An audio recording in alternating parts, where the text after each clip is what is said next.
বলছে না, কইছে না যে নরে তেজ্য পুত্র করে দেবো বেড়া। কোরআনের আয়াত। ইব্রাহিম আলাইহিস সালাম বলছে আমনেরে আমি ছেড়ে দিলাম। কিসের জন্য? ঈমানের জন্য। কিসের জন্য বলেন না? ওয়া ইন জাহাদাকা আলা আন তুশরিকা বি মা লাইসা লাকা বিহি ইলমুন ফালা তুতি'হুমা ওয়া সাহিবহুমা ফিদ দুনিয়া মা'রুফা।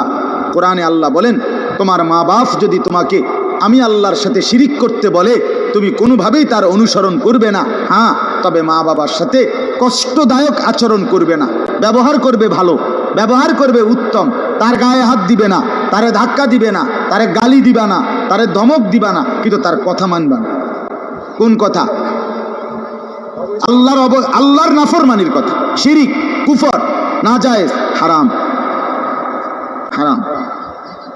সেদিন আমার কাছে এক যুবক ভাই জিজ্ঞেস করছে কথা যে তার বাবা তাকে বাধ্য করতেছে তার দোকান দেখাইয়া 5 লাখ টাকা সুদে টাকা নিয়ে দিতে।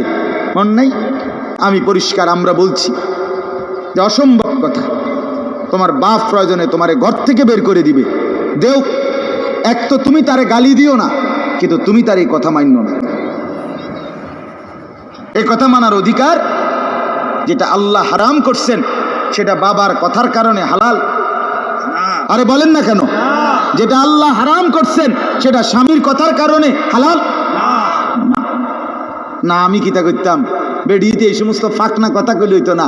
তে বেড়া বাতানে সাইলানে আমি রাইন্দা দেই, এরপরে কিতো বেডি হাতে কইতে পারবো। আরে আলাপ এসব আলাপ করল।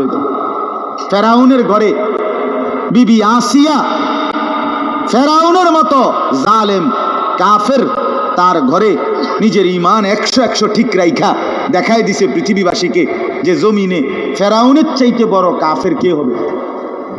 আমি তার ঘরে থাইকে ঈমানদার থাকছি, আমি স্ত্রী আসিয়া, আমি জান্নাতি। অতএব পৃথিবীর সবচেয়ে বড় জালেমের ঘরে থাকলেও, পাপীর ঘরে থাকলেও তোমাকে আখিরাত বরবাদ করতে পারবা না।